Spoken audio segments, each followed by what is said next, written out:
I've been to 3 Spiritforged pre-releases now, and I managed to come first place in one of them, which was a 16-player tournament. And in this video, I'm going to be sharing with you my deck profile and some combos of some cards that are really OP and you need to be using for your event. So just a quick summary of what to expect. You get 1 Yone promo, 5 Spiritforged packs, and a deck brick with a random legend. You can use the 2 colors of your legend plus an additional color, and I'll get onto why that's really important in a second. You can use a blank battlefield if you don't like the battlefields that you've got, and the minimum number of cards in your deck is 25, but you can have any number of cards that you like above that. So what did I play? Well, in all 3 tournaments, I managed to get an Aurelia legend. In the first one and the third one, I managed to pull it in packs, and in the second one, it was my deck brick. We had some other choices of legends that were also really good. We had Azir and Lucian, but I had a really good idea in my head for how to make Aurelia work. So for 1 power, Aurelia lets you ready a unit that you've chosen this turn. Now, straight away, that seems really OP to me in this format because people are trying to rack up the points so fast and games end so quickly. So if you can get things accelerated, you can basically start to rack up such a huge point lead on your opponent. But the main tech that I've used for all 3 is with the Yone champ unit. See, you can have whatever champ unit that you want outside at the start of the game. It doesn't need to match your chosen legend's colors. And when Yone conquers an open battlefield, you can deal damage to a unit in the opponent's base equal to the might of your Yone. Now, this is already really good, which makes going orange a really good idea in this format. But the reason why this is so good with Aurelia, attach your equipment to Yone, chooses the Yone champ unit. What that means is when you've got 5 runes up, you can play Yone to your board with an equipment out, attach the equipment to Yone, and now your Yone is ready straight away. And this is so much pressure. You could be on your second turn and have Yone out, and 99% they're not going to have units at both battlefields. So you could pressure conquering a battlefield that's open and killing something in their base, which loses them so much tempo. I did this so many times. They don't expect your Yone to just come onto the board, get ready, attach an equipment, and then kill something in their base. If you can manage to do that, you've put yourself so far ahead. That's just a really good combo I found with that Aurelia legend and the Yone champ unit. And I've also seen one other person play that in today's tournament and do really well with it. So they had the same idea that I had. So another reason why you should be choosing orange as your additional color, other than already having a really good champ unit that's given to everyone, is because of this card here. I was lucky to pull Punch First in all 3 of my tournaments, and Punch First is so good. You get, for 1 cost and 2 power, you get +5 to a unit. Now, if you've got the Aurelia from the brick, you also can use this for 1 less power or 1 less energy, so which makes it even better. But again, it also chooses a unit, so you can use Punch First and have something ready with +5 might that turn, and it's so good. Continuing with the great combos, after you've used your Punch First, guess what? You can use it again if you don't even have a second one. How? Look at this card, Fizz.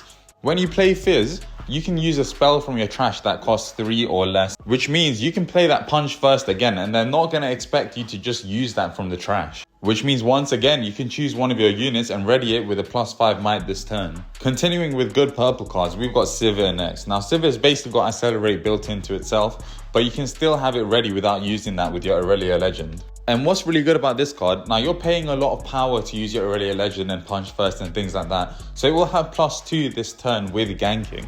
So that means you could conquer 2 battlefields at once by having Sivir ready again if you manage to choose it with your Aurelia legend, which can also unexhaust itself by paying 1 once you conquer a battlefield.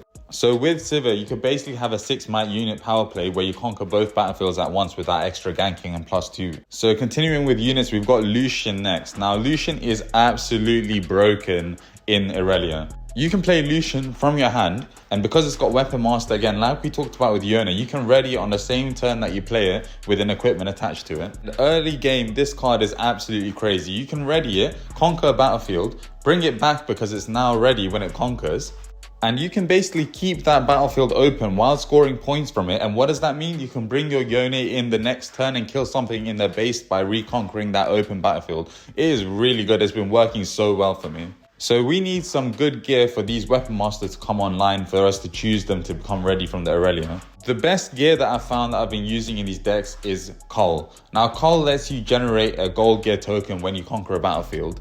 And gold gear is really important in this deck because you use so much power. So if you're able to just have that gold gear on the side, that's going to become really useful later on when you start recycling a lot of power for your Aurelia legend and other cards. Talking about gold gear, you've also got that 2-drop that spawns a gold gear each time it moves, which is really good again for late game when you need that gold gear to use for recycling. On that note as well, I really like the battlefield that lets you pay 1 to spawn a gold gear token. Again, all these gold gears are going to rack up later on, so it's really good to have that extra gold gear when you conquer. And you're going to be conquering battlefields very often with how much you're bringing stuff back and forth from the battlefield. So every time you can get a conquer effect on a battlefield, it's going to benefit you a lot. So talking about gear, there's a really good card that lets you steal gear from the opponent. Yeah, you know what it is Akshan. And Akshan, when you play him, if you pay an additional 2 body rune cost, you can steal a gear from an opponent and attach it onto the Akshan. Again, this will mean that it can come in ready with your Aurelia, and it also means that you can steal those really big gears from your opponent and use them on your turn. And finally, Azir champ unit has been really good in this deck. It basically chooses itself and it chooses another unit that you've got, and it swaps them location.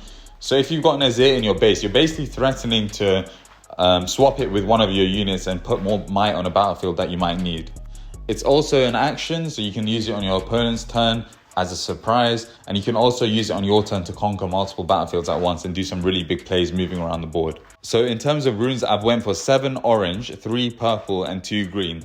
Now I went for 7 orange because you're going to be recycling so much orange if you pull these cards. Punch first, action, a bunch of gear that you need to attach with orange, and your Yone. If you really want to put that Yone out straight away, you need to be seeing orange. Then I went for 3 purple for things like Cull, which need purple to attach it, Sivir, which might cost you 2 purples, Fizz, if you really want to be playing that punch first, again, you need to see that purple, but you don't need too much in there, so it's not necessary to have more than that. And only 2 greens because we've just got that Azir. You might want to put another green in there, but Azir, you only need 1 to play and 1 to use this action, so we don't need more than that. Just remember that hopefully you get your Cull or that battlefield that lets you spawn gold gear, or even that 2-drop that lets you spawn gold gear when it moves. So you should have some additional gold gear on the side just in case you can't recycle what you need from your rune pool.